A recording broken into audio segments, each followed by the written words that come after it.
Hey everyone, it's Michael, and we're here at another episode of The Pet's Journey. And today we're driving the topic that so many pet parents are struggling with right now: allergies.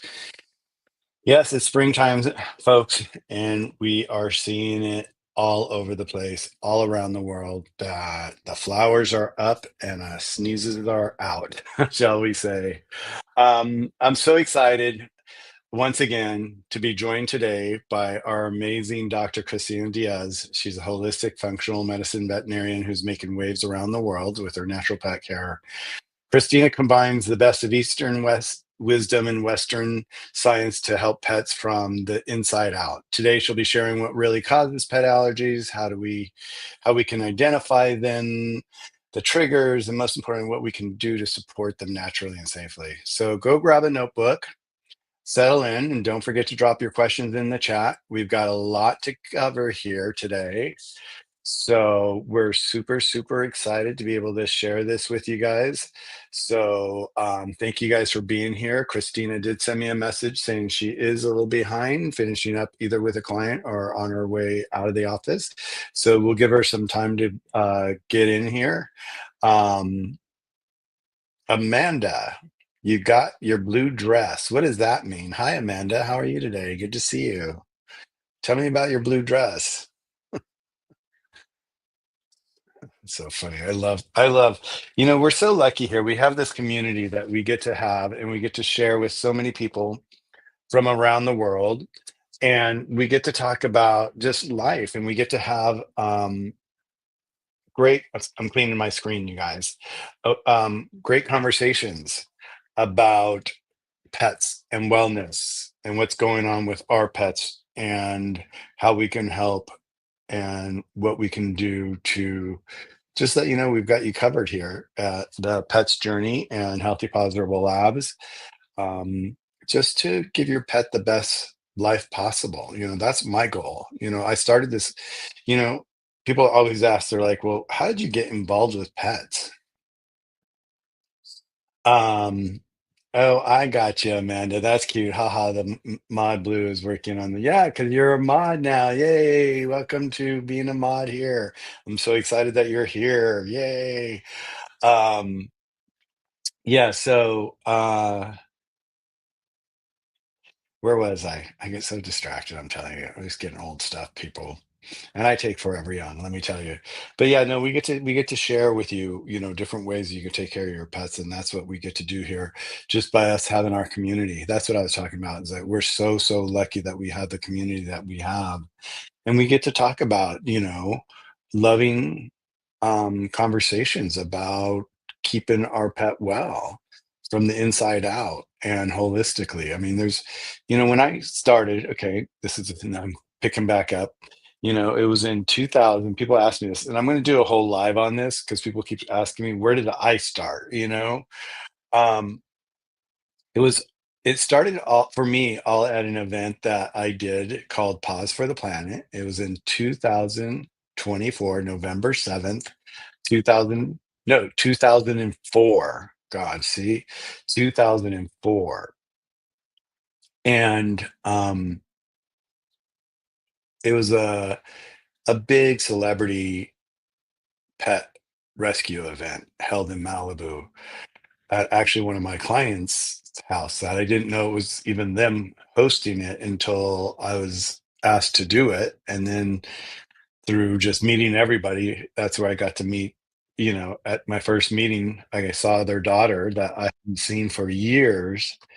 And there she was at the conference table, and she was like, last time I saw her, she was maybe, 6, 8 years old or something like that. And now she was like 20 something years old, and she was this full grown adult. And I was like, oh my God. But anyway, so it was at this event that we had in Malibu. And I just kept hearing pet parents saying, "Oh, hello, Dr. Christina. How are you? Welcome." Hey, thank you. Sorry, a few minutes late. Just lost track of time. Oh, you know what? I always tell people that, when people are like, I get these texts, they're like, sorry, I let it. Never sorry. It's just life. It's our life. There's no need to be sorry. You're here. We're excited you're here. You got here. You made it Thank here. you. That's the most important thing. Thank you. Yes. How you And doing? I'm good. I was just kind of like, filling in right now, just talking about like, people keep asking me what started my journey into the pet business, into Healthy Paws. And it all Hmm. started in 2004. So I was just kind of sharing that story, and I'll just close it off really quick so we can jump into allergies real quick with Dr. Christina. Um, so I was at the event, and during the event, I started hearing all these pet parents, talking to them, and one of the same conversations just kept reoccurring,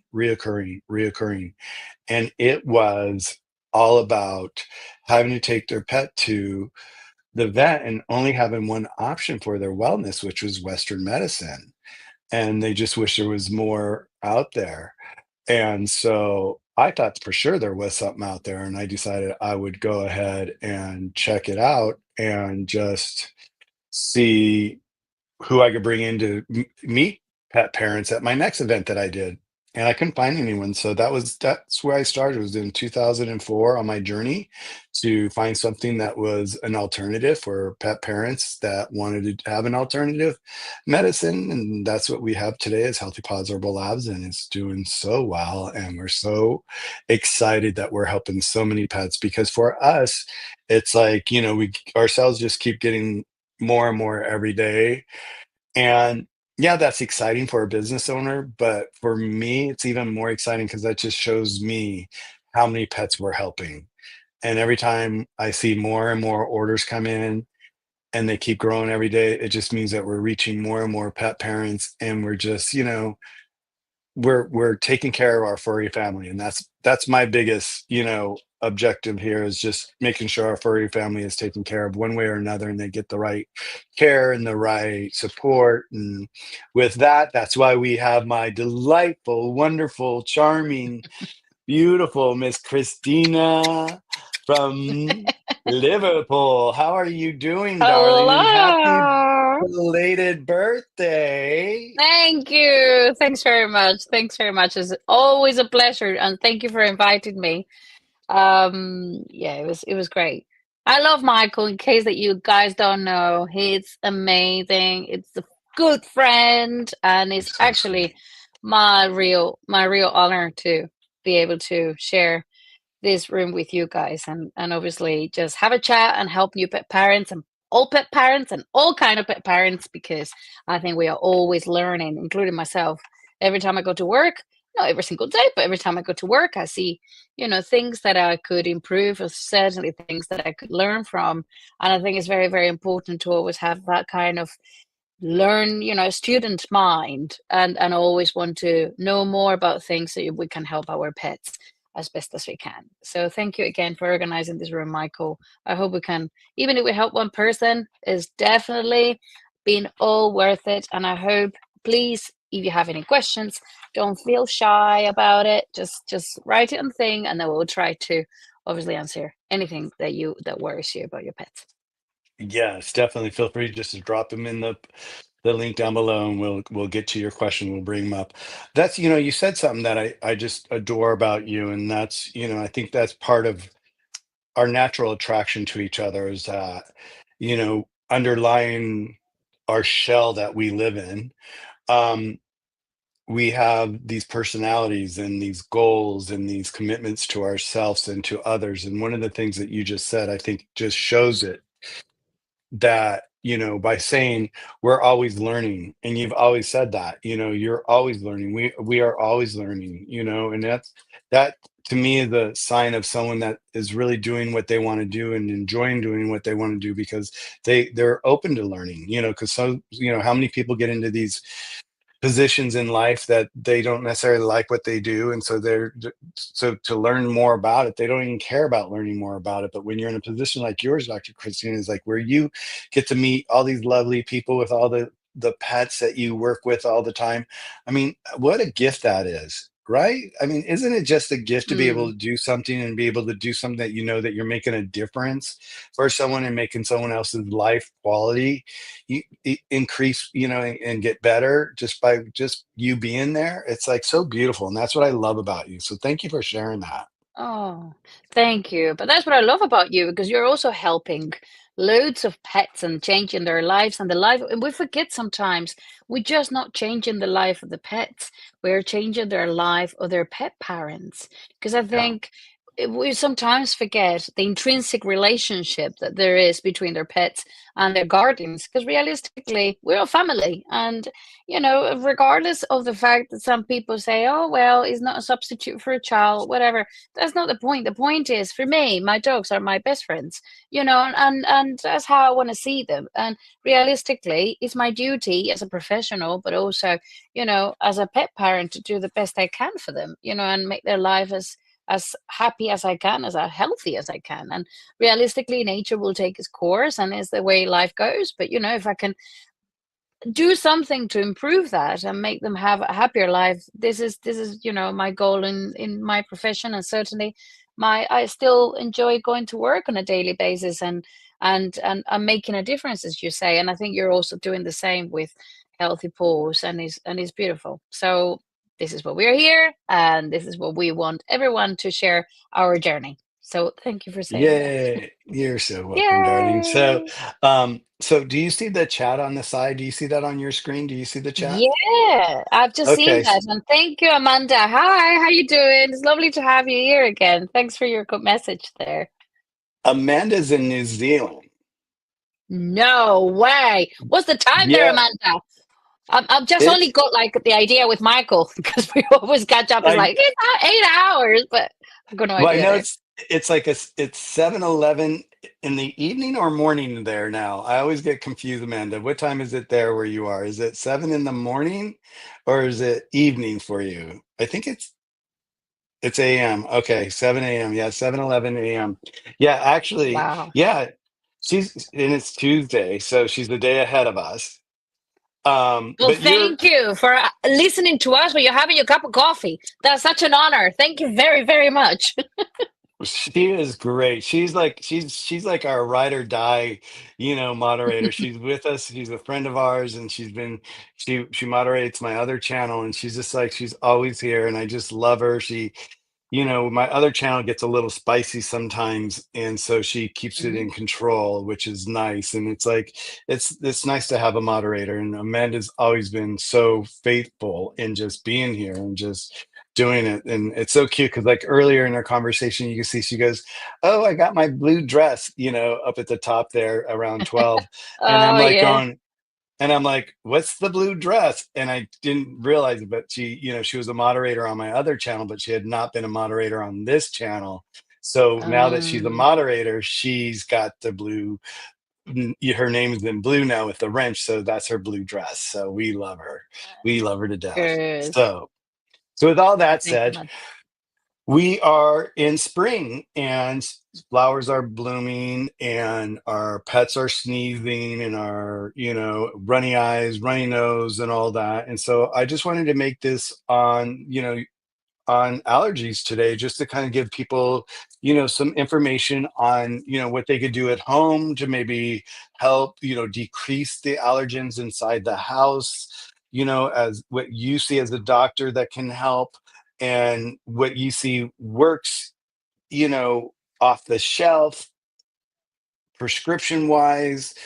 We have ours, which is itchy scratchy, which is all holistic.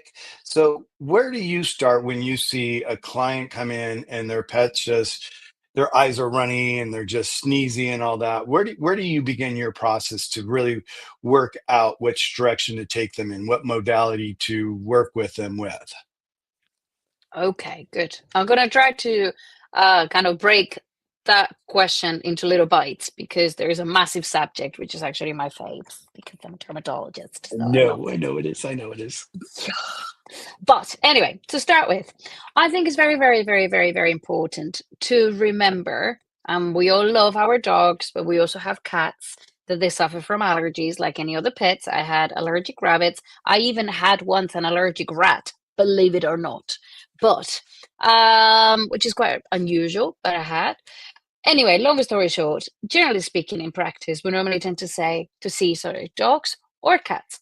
And actually, the allergy presentation in both species, although it's similar to a degree, can vary slightly. So, for example, when we are talking about cats, Sometimes they present more with respiratory signs and, answering what you just said, with a little bit of sneezing and sometimes kind of a little bit watery eyes.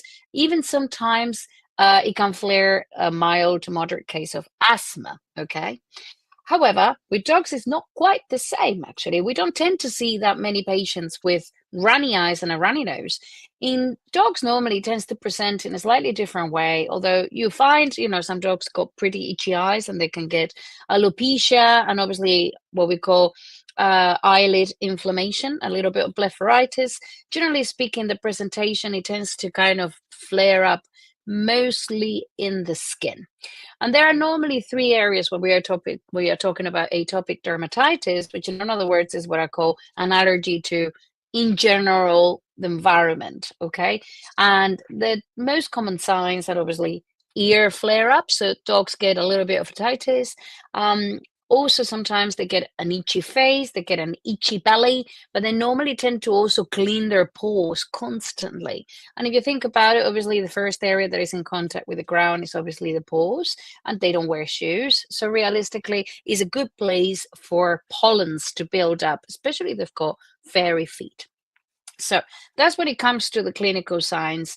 I mean, there's more to it, okay? But generally speaking, as a kind of guideline, this is something that you would normally tend to see. So if you're coming towards the springtime, summertime, autumn time, and your dog or cat has been okay throughout the year until this point, and you normally tend to find that they don't suffer from any kind of itchy feet, and suddenly they start licking them, like cleaning them all the time, or scratching their face, or shaking their head, or you've got a cat that is sneezing a little bit more, please go to your vet, okay? Because it's important to obviously make sure that we are not missing anything else, and there's obviously no other medical condition there. So that's that. Now, in regards to what we can do as a what we call avoidance measures, I normally tend to say to people, particularly when it comes to dogs, if you're going to go out for a walk, whenever they come back, they're going to have a degree of a pollen grains build up in their feet, in their belly, in their legs. So one of the things that I normally advise people to do, obviously, if you're aware what allergens are causing the problem, try to avoid that area as much as possible. But if you're not aware, and there is more to it, one of the things that you can easily do at home is in the evenings or even after each walk, get a flannel. Obviously, wash their feet or wash their legs and things like that with a hose if they allow you. But if they don't, because some animals don't necessarily allow you to do that, something that you can do is actually get a gentle bamboo fiber or a microfiber fiber, and then just soak it with water and very gently kind of flannel their feet and flannel their legs and their undercarriage, as I normally tend to say, between the toes, underneath. Because realistically, with that, what you're actually doing is you're removing to a degree the buildup of pollen that potentially at night is going to be a cause for them to start kind of their feet. So that's one very easy thing to do, is just getting into the habit. Obviously, dry afterwards. You've got small towels, just dry afterwards so you don't leave it wet. But that can actually help quite a lot, believe it or not, because you're actually removing some of the source of the potential trigger, if you know what I mean. Yeah, The before third they thing, before they yeah, start licking it and digesting it. That makes sense. And it is cute. exactly.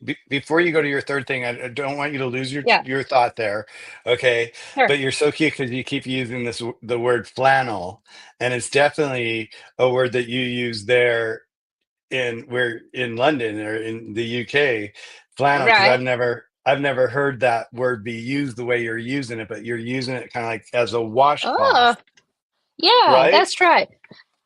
How do Yeah, you that use is. it there? What does it mean in the States whenever you say flannel?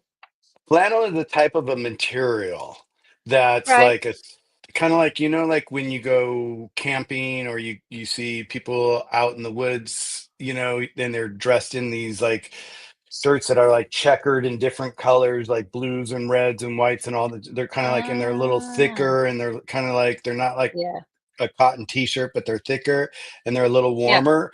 That's what we call a flannel. It's like a flannel shirt. So when you said flannel, I'm like, wow, Um, it's cute. I love it. Um, so just to clarify what flannel is, that's what flannel is. I got it. Everybody else could get it, but it's just like a washcloth. Okay, Yeah, go on. that's Sorry. correct. Number That's three. a good Okay. number three. That's it. Number three. But that's good. Thank you for that because I didn't know this. So number three, I well we were doing the track. So we talked about clinical signs. We talked about avoidance measures, and the third thing. Oh yeah, you were talking about what can we do prescription wise. Right. This is a touchy subject from the point of view that as a veterinarian, and certainly when I'm talking about things that you can buy over the counter, we shouldn't really start giving things to our pets without knowing what we are doing. Okay. And for example, antihistamines, they are not licensed per se to, you know, per pets. You don't normally tend to buy cetirizine or doggy cetirizine or, you know, or doggy Puritan and things like that. And actually, to be honest, it's been shown in many occasions, and there are loads of papers written about it, that antihistamines for pets don't tend to work very well. So, this is where potential solutions, like for example, healthy paws, you know, itchy, scratchy, can be a good thing because basically what you're doing is you're helping with medicinal herbs to kind of help the immune system to fight this to a degree. Okay. Um, but if you've got an acute flare up, realistically, and if your dog, for example, you know, it's been okay for months and suddenly there is a very hot weekend and then the grass pollen goes crazy, and within 3, 4 days, the dog is literally scratching themselves raw, you need something to work immediately. And that's basically why we normally advise in situations like this to go you to a veterinarian. So the vet can actually provide an acute, you know, acute treatment for that particular condition.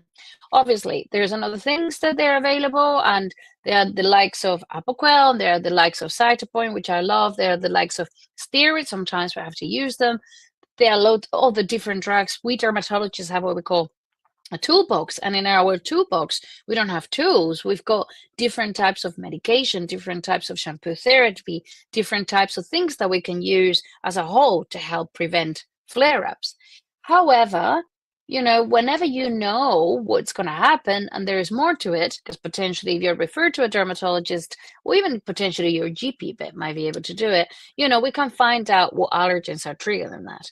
But regardless, and this is where you come along, Michael, because I think you'll possibly back up what I'm going to say in a second, is that whenever you know when your pet is going to flare up, being proactive about it can pay off.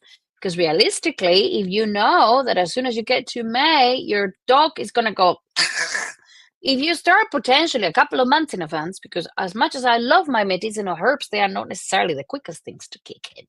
But, Right. you know, if you can potentially proactively start using this ahead of the kind of each season, then you might find that you're going to help your pet quite dramatically because you're actually preemptively helping the immune system to deal with that. And I think that's where the likes of, for example, itchy scratchy can be useful because they could potentially help the immune system to deal with it. I mean, I tried to summarize in about 5 seconds the whole dermatology world when it comes to But no, allergies, but I think but what hopefully you get an idea where I'm coming from. but what you're saying is like, so I love that you did share this because a lot of people don't realize that. And I think that, being proactive, yeah, with like our formula Itchy Scratchy, which we have up on, information link right now, is that if you know that we're getting to May, like Christina is saying, is like, and you know that your animal is prone to have allergy during this time of the year, is start them on like with our formula. You can start, you can start at the beginning of May, at the end of April, whenever you feel like you get that calendar in your head that when that's going to start hitting your pet, and then they're ready for it. They're ready to fight off the allergens and all the itchiness and all that because you're ahead of the game. If you're not ahead of the game and all of a sudden, let's say you had a lot of rain that year and your area's got a lot of extra blooms that year, and all of a sudden your pet that normally doesn't have allergy all of a sudden has this major allergy attack, and you want to be able to help them immediately. What can you do? And that's when Dr. Christina's sharing is like, you heard of Apoquel or Cytopoint, and these are the two things that I hear most common being used in veterinarians, and these things act relatively quick. So that's something like where you can go on to Cytopoint, or even if you're on Cytopoint, and you've been on Cytopoint, you can, get off of it and then slowly go on to itchy, scratchy. But if you're not, and all of a sudden you see your pet's like to scratching all of a sudden doing all this, go to your vet, get him some Western medicine. We're not here saying Western medicine is like so horrible that we don't ever want you never to use it. That's not why we're here. We're here, Healthy Paws is here just to give you an option so that you have an option to do Western Hmm. medicine along with Eastern medicine or vice versa. So you're not locked in. We're not saying you have to do it this way or that way. We're saying these are tools, and like we talk about it all the time. It's like we're building your toolbox. Like Christine says, she has her veterinarian toolbox that she has all these different shampoos and all that kind of thing. You should have a toolbox for your pet. From the day you bring them home, you should start building that toolbox because you never know when you're going to need to go back to that particular, solution. And if it's in your toolbox inside your cabinet, you're going to have it already at home and you can start applying it immediately to the situation. So everybody make sure that you're building your toolbox for your pet because I love that word. I use that word all the time. We've used it on Clubhouse forever. It's like, and it's like, Mm. so it's like you have a toolbox and then you also have a team. So Hmm. when you're building a team, so like Healthy Paws is part of your team, your vet is part of your team, your specialty vets like Dr. Christina can be part of your team. So it's important to build your team where like just for yourself, like for myself, I have a team of doctors, I have a wellness team, I have a orthopedic team, and so I have these teams and I rely on this team to keep me healthy and keep me in alignment with the best health that I could have. And without them, I I'd be a mess. It takes a team. So don't think that we're never here saying get rid of the vet or get rid of this person or get rid of no, they're part of your team. It's important. We need that team player to be on our team. We need a vet because if something happens that, you can't put a band-aid on and you have to have you need that team player to be able to do whatever they do, suture it up or whatever with that pet. You need to be able to have that. So be sure that that's part of your team is of that you trust and you care and that cares for your pet the way you want to. One of the things that I see that's popping up here in the United States a lot, and I don't know if you see it there in the UK, is we're now starting to see a lot of veterinarians that are popping up that are holistic veterinarians. They're kind of like they are Mm. breaking away from the big box veterinarian Yeah. companies and opening up their own practices, just exactly like what Katie Woodley did. She Yeah. used to work Yeah. for she used to work for a big box, and she wanted to introduce what the Western medicine along with an Eastern medicine, and they really Mm. forbidded her to talk about Eastern medicine because she didn't go to school for it. You know, that's Oh. kind of like what's yeah, the VCA is like one of our largest pet um veterinarian offices here in the United States, a company, and they're really strict that the vets that are inside their clinics cannot talk about Eastern medicine because they did not go to school. Yeah, it's sad, but I could understand the legality of it maybe potentially, but they will not let their vets talk about Eastern medicine or yeah, Eastern medicine Well, because they didn't. I mean, I think in a way I can see their point, but loads of us do, even from our own pocket, we actually go to courses that we pay, not our employees, employers, that we pay to learn more. And I've done basic, I've done a couple of courses in medicinal herbs for animals. So, and I actually learned quite a lot of it. So, whenever I talk about potential medicinal herbs that they can be useful to deal with one condition, I haven't just read it in Google. I actually learned from my own You back learned it, about yeah. that condition. And I think there is no way, in my opinion, that they can actually forbid you to talk about something whenever you've studied about it. And I'm not saying with this that they all need to follow a protocol. Absolutely. You just, to a degree, if you're working in Western medicine, and I consider myself to a degree an integrative veterinarian, and that's what we are talking about: healthy pools, and obviously any medicinal herbs that you can add on onto the way that you approach a medical condition. Because going back to your previous example with this particular drug side to point, I'm not getting paid by this company, by the way, but um, there's nothing that it could I wouldn't say stop me, but realistically, there are lots of things that I would have to take into consideration when I'm assessing the patient. But if that patient is potentially suitable, to start with a combination of medicinal herbs that they are suited to that patient and they wouldn't necessarily interact with any other medical conditions that I'm aware of, while I'm potentially using a Western medicine approach, I'm actually trying to get the best of the both worlds, because I know with my Eastern medicine approach, it might take a little while, but that period of time is going to be aided by what I'm using from the Western medicine. And at the end of the day, both of them can go along and both of them can help each other. And I think realistically, this is the misconception that some people have, that whenever you're an integrative veterinarian, you're either or a holistic veterinarian, you're only going to go for the one particular type. No, I think there are lots of colleagues that they might work that way, but there is a lot of us that we try to combine everything because we want to help the body and deal with our medical condition as best as we can. And why not use another that it can actually help, or you're using the one that you're trained to do, as long as you know what you're doing.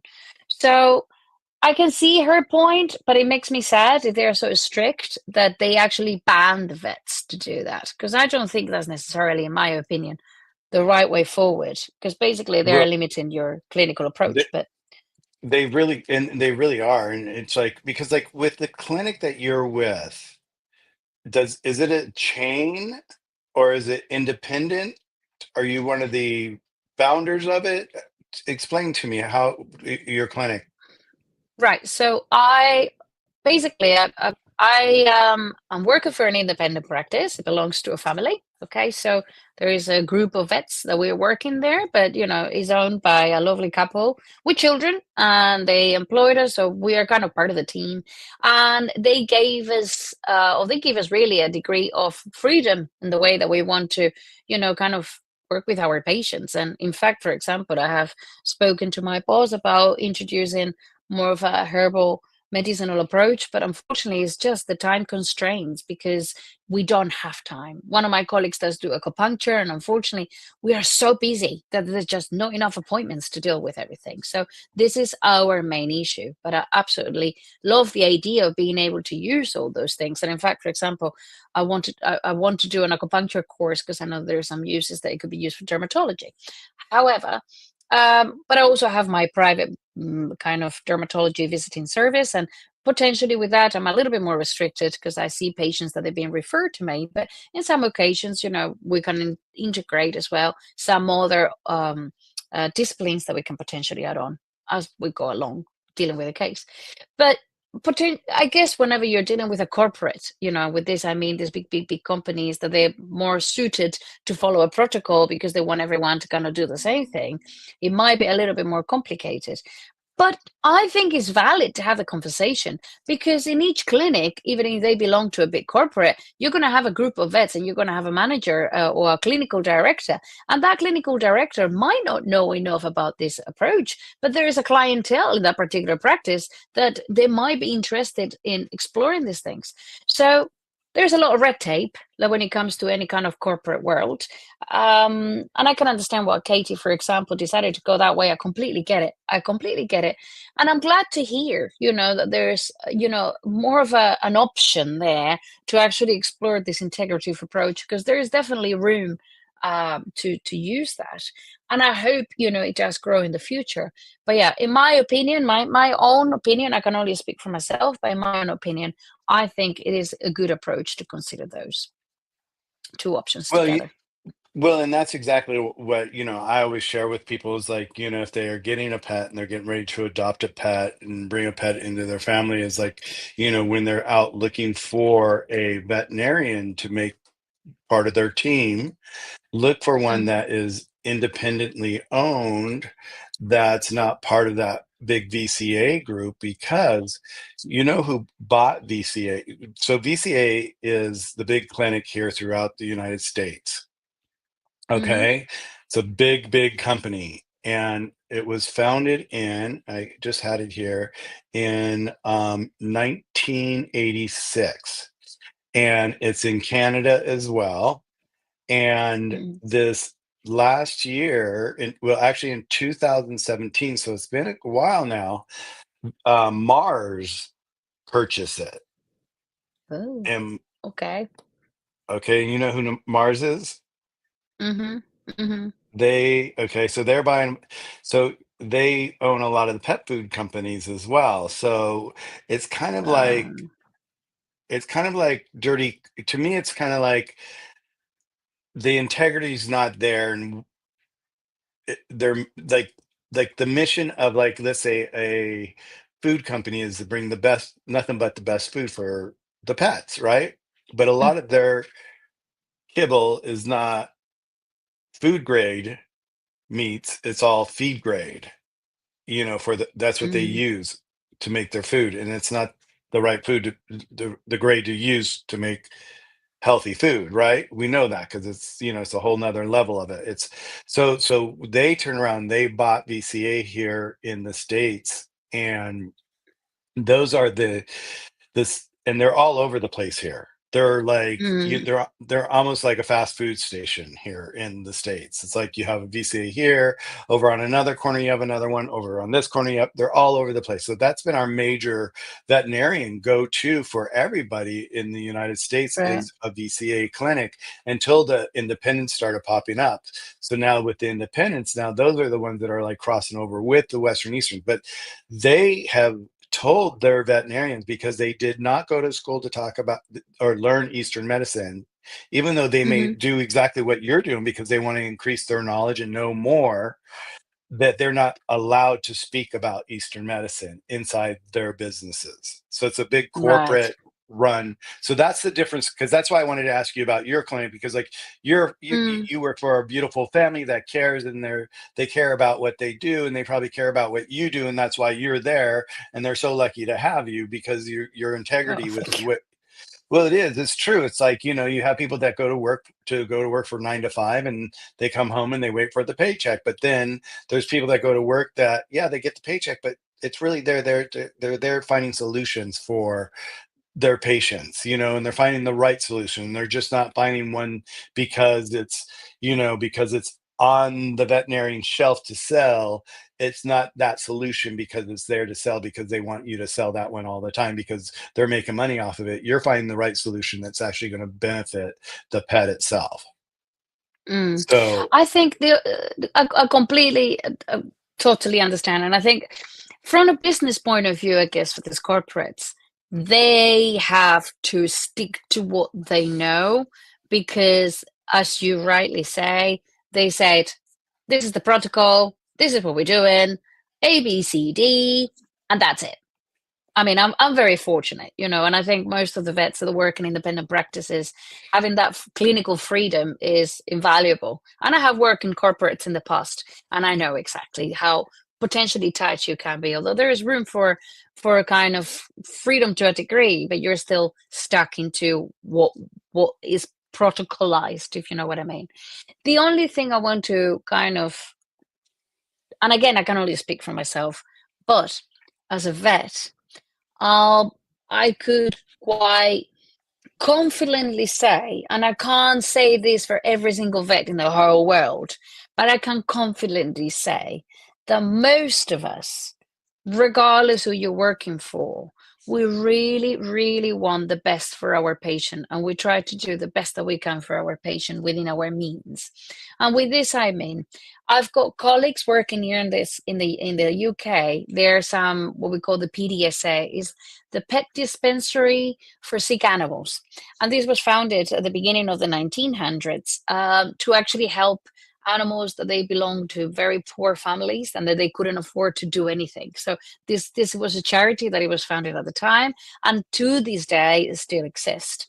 And I truly admire my colleagues there because they do absolutely incredible things with the very limited means that they have. And whenever you look at it from the protocol point of view and from the book point of view, saying, why are we using this particular drug for this particular case? But whenever they look at the options that they have, they actually do the best they can for that pet with the options that we have. Obviously, because it's a charity, so they're not going to have the Right. cytopoints of this world and the apocols of this world. They might use, for example, the steroids, but bottom line, they're helping that pet at that particular time. And honestly, they do amazing things, surgically and everything else because they care and because they try to do what their heart tells them and their profession tells them. Whenever you're working in corporates, and again, I can't really say because I don't know exactly how it works was the way that they work, but most of us, I mean, for example, with dermatology, I don't tailor my patient to the treatment. I tailor the treatment to the patient. And I really want to believe that most of us do similar things. So um, sometimes there is obviously the option that you discuss, oh, well, we can do this, we can do that. But the way I was taught and the way I was brought up as a vet from my baby vet days is that you always have three options, in my opinion. You've got the gold standard, in which basically you offer all the potential tests that you can do. And obviously, once that you've got all that information, then you've got these potential drugs that you can use, and this will be the outcome. You've got option or silver approach, okay, in which basically someone will come and say, look, this is all I have, and I'm rather you honest, this is all I have, but I love my pet. What can we do? And you're thinking, okay, well, with all the tests that we can do, bottom line is we have to be very mindful about this budget. And then, okay, we're just going to do this for the moment. And then we use these couple of drugs and see how it goes. And then maybe we can, if we are desperate, we can do this test. And then you've got the bronze approach or the steel approach, if you want to call it that way, in which basically people come and say, look, I've got 5 pennies to rub together, but my dog is not well. What can we do to help it out now? We'll just play it by ear. It's like, okay, well, thanks very much for being honest. Because at the end of the day, my aim is try to do something for your pet immediately that is suffering. So we have to do the best that we can for what we've got. And I still really want to believe that my colleagues all over the world work the same way. And I think we all do. How much that's influenced by the corporate world, I really can't say. And I don't think it's my place to say. But please don't ever think that, we're in for the money because believe it or not, I don't know how much they pay vets in the US, but certainly the UK, we are not made of gold here. Well, So it's you've got it. You like everything you're saying is so spot on. It's because like all the vets that I've visited with since, Mars mm, purchased them, right? The VCAs and all that, and they're doing what you're doing. You all ev- every vet that I've met so far has had the integrity of what they went to do, is to take care of the pet. In fact, one of our friends woke up one morning, and it's on our website. It's about Maggie. He woke up one morning, and all of a sudden she had blood. She was a white lab, and she was in her golden years. I think she was like 15, 16 years old, and she had blood coming down her mouth. And then all of a sudden he thought she broke a tooth. So he ran her to the vet really quick. His vet was, close to him, ran to the vet thinking like, do we have to pull it? What do we have to do? Oh my God. Da, da. And when he got her there and they looked, they found out it wasn't a broken tooth. It was a tumor she had bitten down in her mouth. It oh, broke and it was bleeding. And then they did more examination. She had cancer throughout her body, right? And the vet told him at that moment that, she's got about 6 to 8 weeks to live. And he was like, devastated because he'd had Maggie her whole life. He had her sister with her, and she had already passed away. And so he was like, well, can we do radiation? Can we do chemo? And the vet was kind enough to say, you don't want to do that at this point, where she is. You want to bring her home, make her comfortable, and just make her ease, be happy. And he goes, well, what do yeah. you think about Eastern medicine? My friends just started this company, and this was back in 2019 when this happened. And they got Eastern medicine. And he goes, well, we are not allowed to talk. And this vet said this to him. We're not allowed to talk about Eastern medicine here at the VCIA, because we didn't go to school to get trained on it. And he goes, but if they're your friends, Mm-hmm. I would reach out, you know, because he was doing exactly what you're talking about. They all Yeah, want to do that. They all absolutely. want to. yeah, you all want to do the same thing. So it's like, so I'm not, so I don't bring that up to say that these vets are not doing what they want to do. They're doing what they can do, but they do have this big guy at VC, at this VCA company doing this, saying, no, you can't do this. You got to do Mm, this, and so they do have to kind of like follow those guidelines. And I hear so often how many of those are trying to get out into an independent veterinarian clinic or start their yeah. own because of those constrictions. So it's like, you would think like, with Mars doing this, they would have the end game of the pet being well as number one, as their primary goal. And unfortunately, with these big corporations like this, once they get this big and they start gobbling up all the foods and all the veterinarian clinics and the hospital, you know, they're out for the money. They're not in it for that one thing that they start, like like what we do. It's like, we're here just for healthy pots. We're not here to be a clinic to operate, or that's not what. But anyway, so it's like, Mm. so he came to us, and she ended up living a year longer than expected you know Wow, that's really cool. That's really yeah, cool. And honestly, good for, this veterinarian. Hat off to him. Because realistically, this is why, as a vet community, and I don't know if the medical community is as close knitted as we are, but I think in our vet community, because we're kind of passionate about our patients and we love our patients. Most of us love love it. our patients. Yeah, Um, and we try to help each other out. And that's why it's important for, for vets actually to be aware of the other local veterinarians, that they might have different disciplines that they actually specialize, or they've got a special interest in. For example, this vet particularly say, yeah, reach out, I don't have a problem as long as my patient is doing well. All I want is for her to have a good quality of life. And I think yep, realistically, I think you just hit the point there, that there is, protocols that you have to follow, but ultimately it's your patient. So you can only give the option, and it's down to the kind of pet parent or guardian to decide if this is something that they would like to explore further. And I think it's a really valid thing. And I'm delighted to hear that, for that little dog, it helped out, and it's great. So um, it's just, but also happy to know that there are some colleagues that they're kind of moving on to be more integrative, and they're having their own independent practices, because I think the relationship that you have with your clients is slightly different. I mean, I'm very lucky. The clients that I work with, they are the really lovely bunch of people, lovely bunch of people. And I've seen them now for about 6 years. And I know them, and I see their children growing, and they come and this, how is Mary doing? I know you went on holidays. How was the holiday? And then they come, it's like, yeah, we're doing the checkup with this kid. Oh, brilliant. Yeah, we went to la la la la la. And I think that's what sometimes you miss in a bigger hospital, that you don't have that connection, because you see different veterinarians on a regular basis. And realistically, this is, something that it could be really useful. So yeah, yeah. And that's why, I just love you. I just adore you and love you, and it's just like what you do. I love And you too. well, it's like we could give love, love, love. It's just like, it's so, but it's so beautiful to see. When I first met you, it's like, I saw the moment I met you, who you were. I could just see it come. It's just you. You're just so, your aura around you is beautiful. It just shows that you're just such a caring No, person. So it's like, thank you. and that's why I like to do these talks with you, so that you know we we don't stay on subject all the time. We go into these different things, but this is all Mm, educational for the end user, because this is like what we're talking about right now.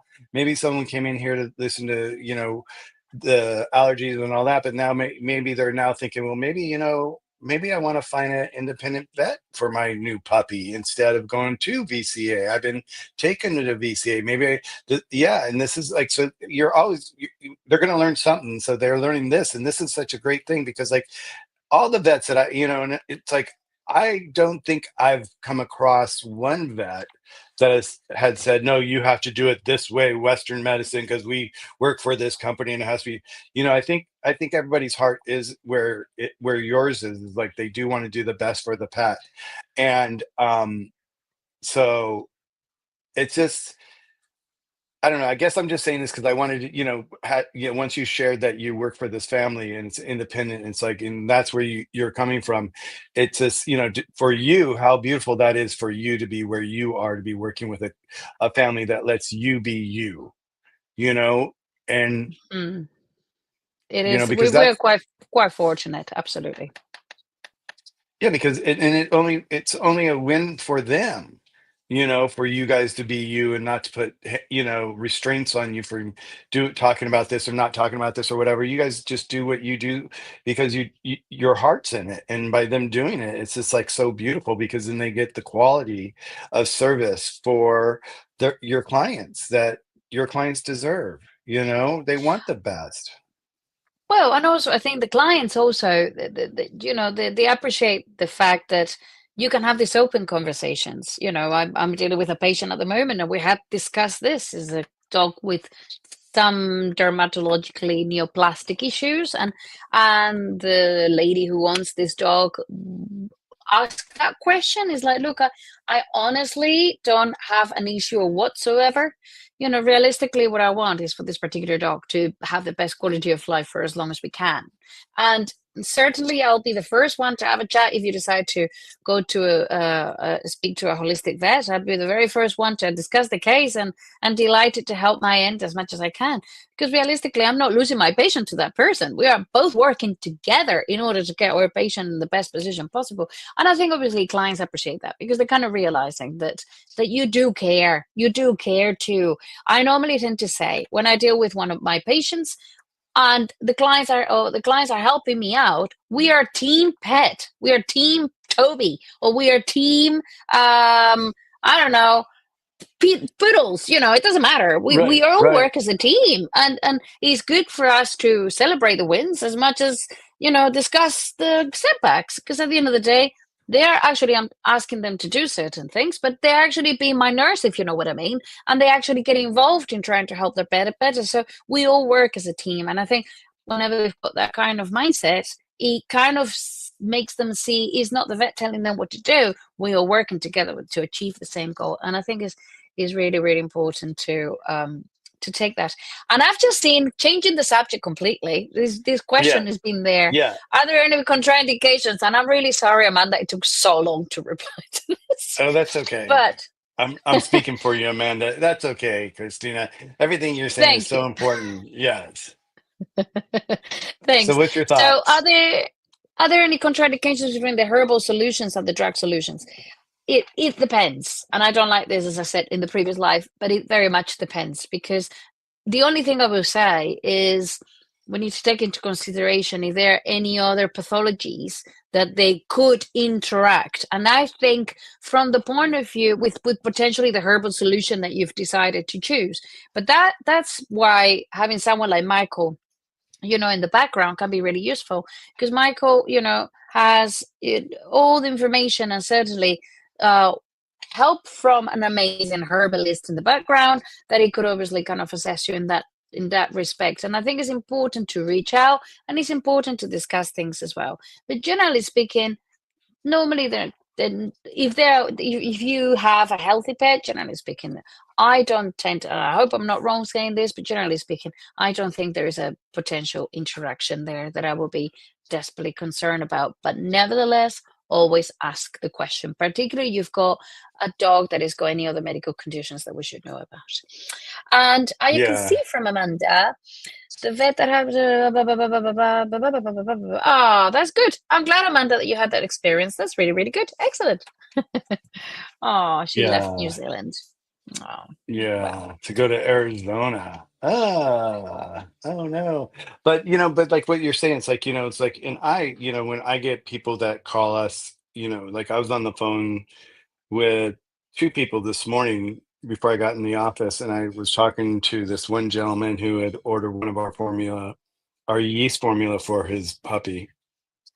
And and he was like, and it's interesting because like I get these messages text to me sometimes, and they're like they're like pages almost, and I read through them, and they're describing everything that they're doing with their pet and all that. And, and if I ever come across where I see that their pet is on a particular drug from the vet and has been on that drug, I always have them make an appointment with Dr. Kyle, because we offer Mhm. that free 15-minute consultation with Dr. Kyle so that people can actually have these conversations with the doctor.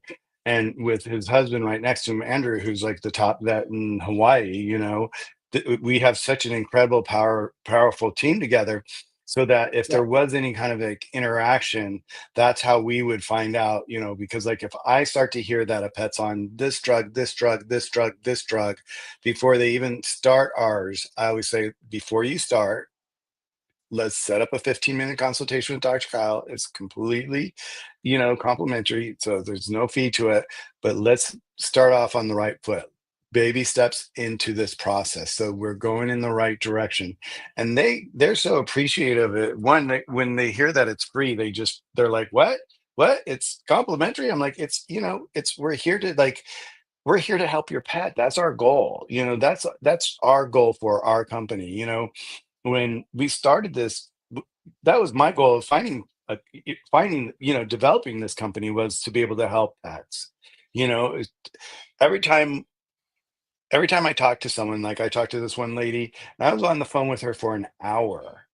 She's like, "Oh my Mm. God, you've been on the phone with me for an hour." And I said, "Well, that's just kind of like how my phone calls go, because we get going into conversation. And, you know, you never know what you're going to hear during that conversation about their pet that's actually going to make sense of why the pet's having this issue, or what's triggering things, or whatever." And it was just an interesting conversation we had, but it was just like, her living situation, I found out for her, was very, very stressful, and is very Mhm. stressful, that she's living in right now. And she's working on making a change, which is great. But, when I asked her, when she started sharing that little part about what was going on in her life, and I'm like, going, wait, wait, whoa, stop, let's talk about this. And she went into why it was so stressful. I'm like, your dog feels that. Your dog Oh, feels that yeah. your dog feels that you're full of anxiety. And you're wondering why your dog's anxiety, he's mirroring your experience. He's feeling your energy. So we need to start at the root of the cause. And the root of the cause is your happiness right now. Yeah, our no more drama is going to help him with his anxiety, but let's start at the root of the cause, and let's figure out, what you're doing, what your steps are to remove that anxiety from your life. And she's like, well, I'm doing. So she's on the right path, but it's just like it took an hour of a conversation to get to that point, to understand really what was causing Mm. the dog's stress. But it's like, it's because we care, that we're willing to take that much time, that we do take that much time. Like, how many times, like, you've been with a client, and all of a sudden, like when we were in Clubhouse, you're like, I can't, I'll be there in a little Mm. minute, I'm with the client Yeah. still. And it's, 20 minutes later, you're still with the client. It's okay, because we're doing what we want to do, is we're taking care of that pet. And so I just, so for us to spend time and just, I love that you said earlier, you said, we don't make the medication work for the pet. Wait, how did you say Yeah. it? Do you, We is don't tailor the treatment to the pet. No, we don't tailor the patient to the treatment. We tailor the treatment to the patient. I love that. I love that. I have to, in fact, if you'll send You me a can text use message. it. That's fine. I'm the copyright. That's I mine. But you can Well, I, use I it. will I will give you credit for it. Okay, you will get Oh, thank you. 100% credit for it, right? Always, yeah. I just think it's so brilliant, because it's really, that's the way we want our life to be looked at from our doctor. It's like, Mm. let's. I wish all my doctors had that, but unfortunately, they follow this protocol. Like, oh, you have to do A first, and you have to do B next, and you have to do this next, and this next, and next thing you know, you're doing all this. It's been like, for me, I've gone through months of doing the wrong treatment because they're just following protocol. Mm. But I think, there's a point there that you said you spend an hour talking to that lady. And one thing that I've learned from, focusing on dermatology a bit more Yeah, is that when I had the opportunity to actually sit with my clients, because whenever we start with the first dermatology consultation, we spend at least half an hour talking and asking questions. I become, what I always say to this to my clients is, I am becoming a detective.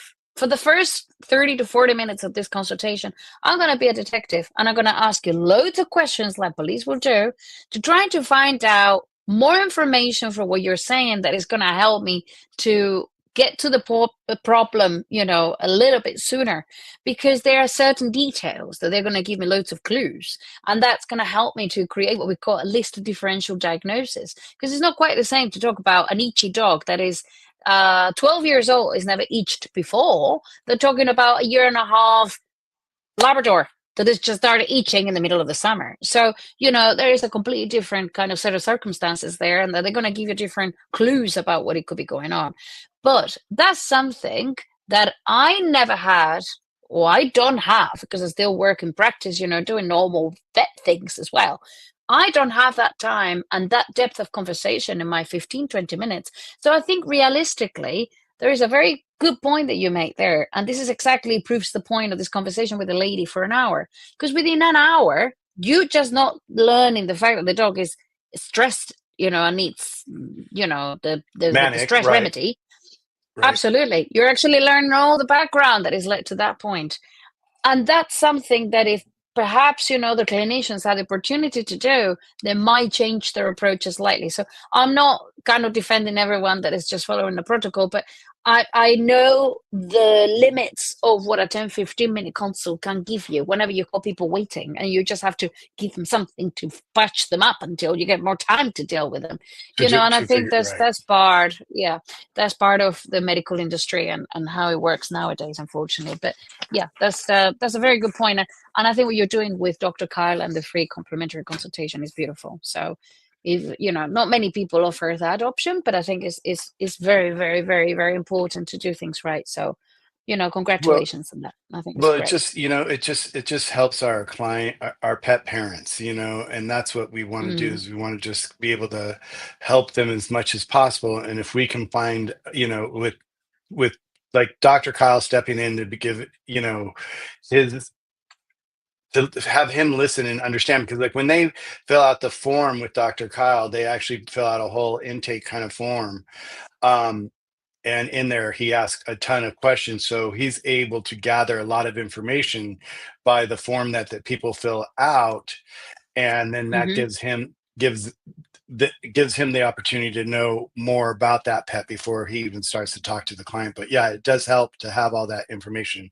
And I am right now just posting right here, Amanda, if you want to copy this so that you have it. I don't know how you save your links, but this here, hmm even if you're not a client of ours and you have a pet that has issues and you would like to visit with Dr. Kyle, you're more than welcome to set up a free 15-minute consultation with him and have a chat with him and just see where your pet is and how you can, be proactive. Because, like, we were talking about, going back to allergies, is like if the season's coming and you're going to be proactive, and you can jump on the a proactive method, like using our formula, itchy scratchy, just prior to this allergy season getting, get it all built up in their system so they're ready to go when the allergies hit. That's great.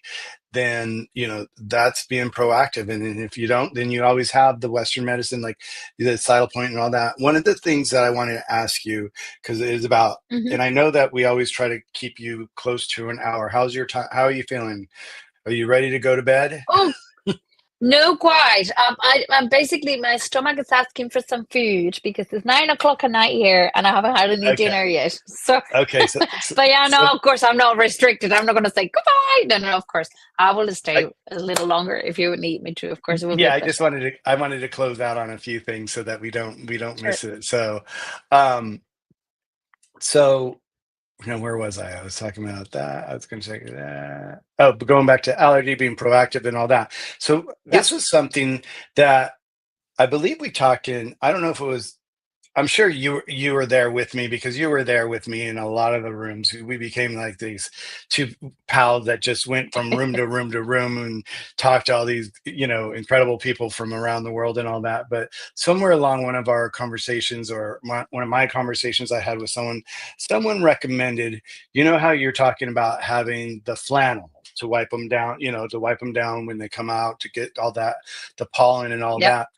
And one person once told me what is another good thing to have at your back door that you're coming in and out of, or wherever you're coming in and out of, if you have a mud room or whatever, is to get one of those like little tubs that you get your pedicures done, Mm, at the nail salon. Get one of those, fill it up with water, put like a teaspoon perfect. maybe of like what is that? There is a it's a bacterial kill. It's like it's an antibacterial. It's red.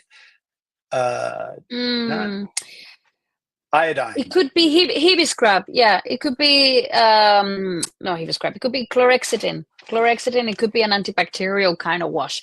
You can. The only thing I will say with that, if you want to use this kind of antibacterial things, sometimes, like it happens to people, they can cause irritation of the skin if they are used on a daily basis for a very, very, very long time. Okay.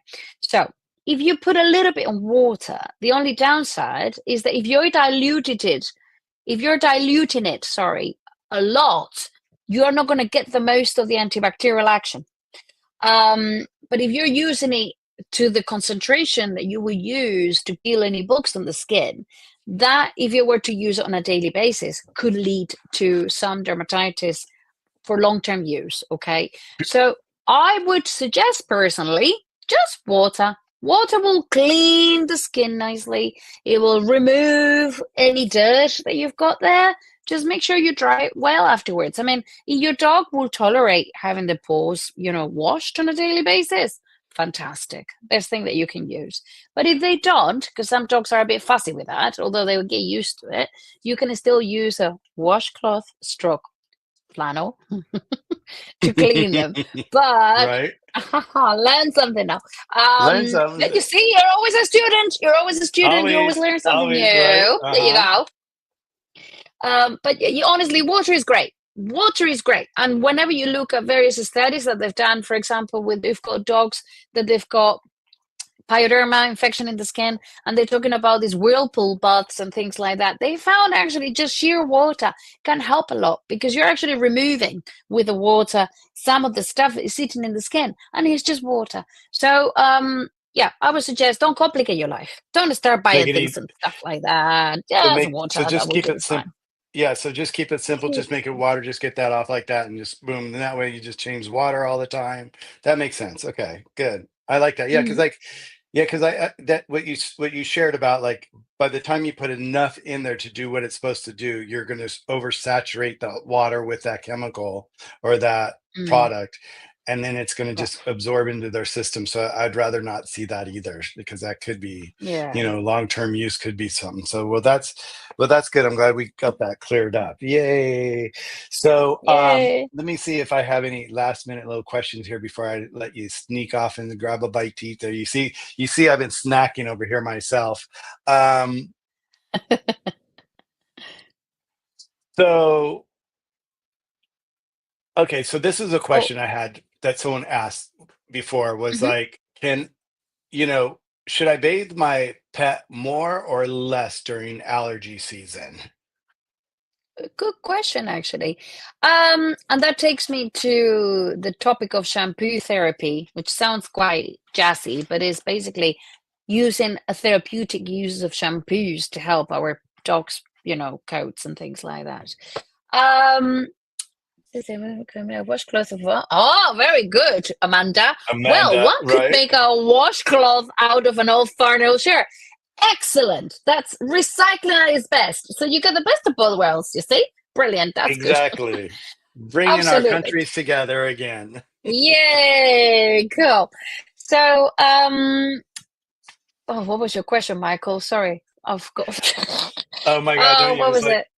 we were talking about uh That was, you were asking me a shampoo therapy. Oh, Well, no, you were going to yeah, go if into, you you were were going to start washing talking more about. or less. Yeah. Okay, good, good. So, um, part of the reason that we normally advise to use shampoo therapy, particularly this time of the year, I think there is a bit of a myth that you shouldn't really wash your dog unless it's filthy because the oils of the skin is going to disappear. In my opinion, for that rule of thumb, we shouldn't really have a shower every day.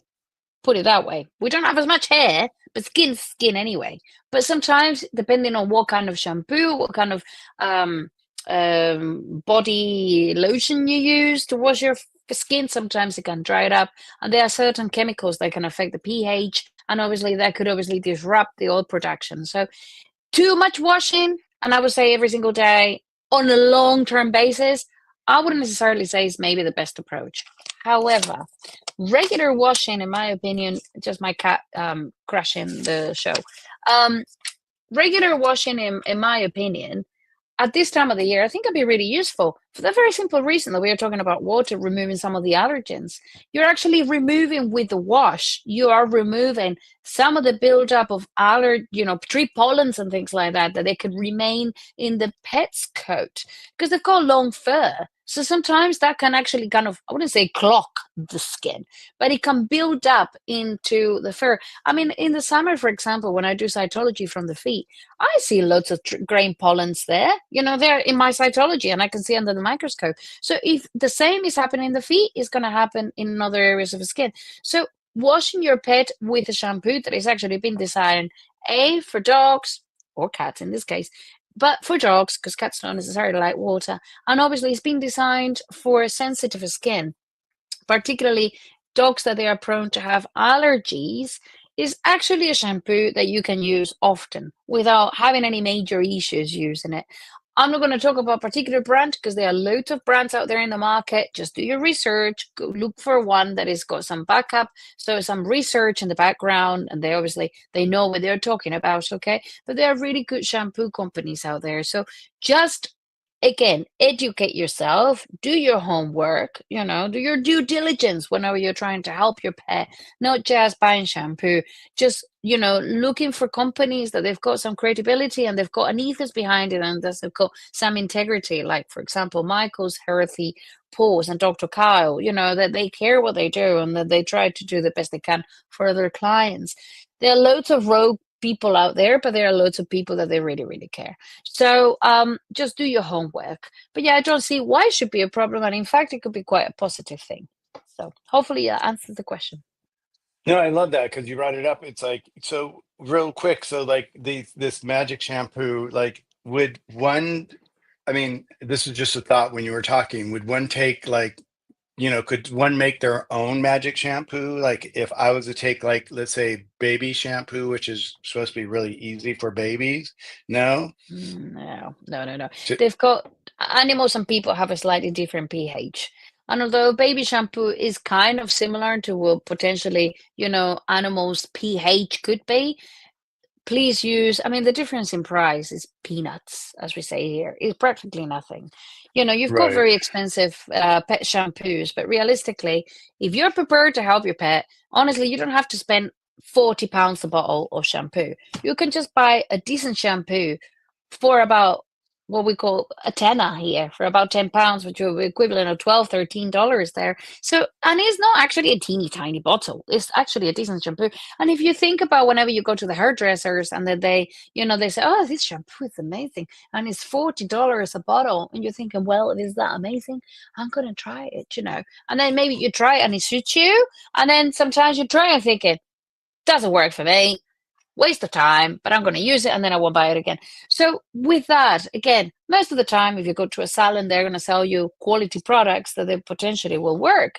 But, with pet shampoos, there are loads out there. There's a lot of them that they cost really fancy smells. And realistically, we are not necessarily looking for a Chanel dog shampoo. We are looking for a good quality, dermatological, sensitive, designed for allergies, pet shampoo produced by a company with some credentials that they know what they do.